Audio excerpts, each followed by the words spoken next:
Channel को subscribe करना ना भूलें और हमारे ताज़ा वीडियो सबसे पहले देखने के लिए बेल आइकन को दबाएं।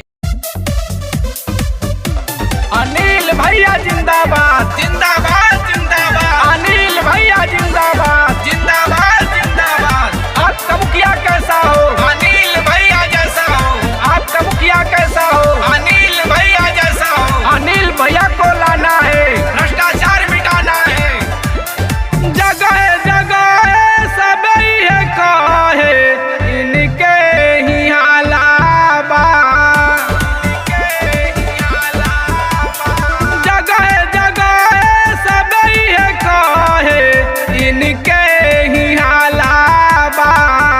इन्हीं के मुखिया बनैया, इन्हीं के मुखिया बनैया, इनके ही हालाबा।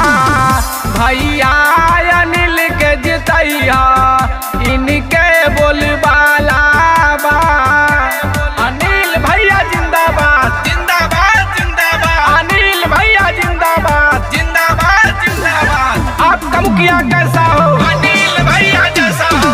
आपका मुखिया कैसा हो? अनिल भैया जैसा हो। अनिल भैया आए हैं, नई रोशनी लाए हैं। अनिल भैया आए हैं, नई रोशनी लाए हैं। अनिल भैया को लाना है, स्वच्छ समाज बनाना है। अनिल भैया को लाना है, स्वच्छ समाज बनाना है। मठ जूझारू मिलन सरहु में भैया, केहू नाही दुखी रही, करी है भलैया।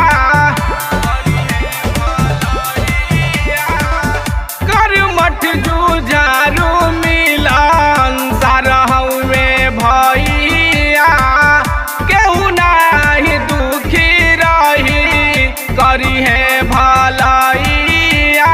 अखे के तारा सब कर दुलारा, इनके जित माला बा। भैया अनिल के जितैया, भैया अनिल के जितैया, इनकर बोलबाला बा। इन्हीं के मुखिया बनैया, इनके ही हालाबा। इनके जितैया भैया हो, इन्हीं के हालाबा। अनिल भैया जिंदाबाद जिंदाबाद जिंदाबाद। अनिल भैया जिंदाबाद जिंदाबाद जिंदाबाद। आपका मुखिया कैसा हो? अनिल भैया जैसा हो।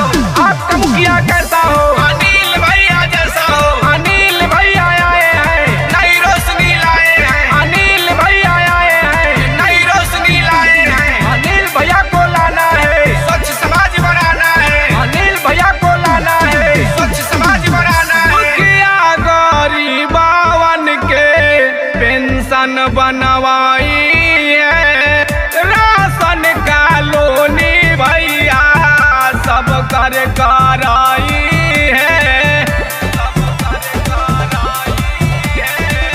दुखिया गरीबवन के पेंशन बनवाई है, राशन का लोनी भैया सब कर कराई है। सब जन मिली दिलवा से खिली, इनके हवाला बा।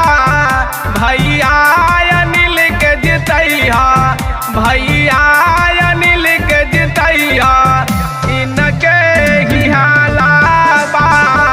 इन्हीं के मुखिया बनैया, इनके बोलबाला बा। भैया अनिल के जितैया, इनके ही हालाबा। अनिल भैया जिंदाबाद जिंदाबाद जिंदाबाद। अनिल भैया जिंदाबाद जिंदाबाद जिंदाबाद। आपका मुखिया कैसा हो? अनिल भैया जैसा हो। आपका मुखिया कैसा हो? अनिल भैया जैसा हो। अनिल भैया आए हैं, नई रोशनी लाए हैं। अनिल भैया आए हैं, नई रोशनी लाए हैं। अनिल भैया को लाना है, स्वच्छ समाज बनाना है। अनिल भैया को लाना है, स्वच्छ समाज बनाना है। माता बहिन सबकर सपना पूरा वेले, केहू बोलावे भैया धाव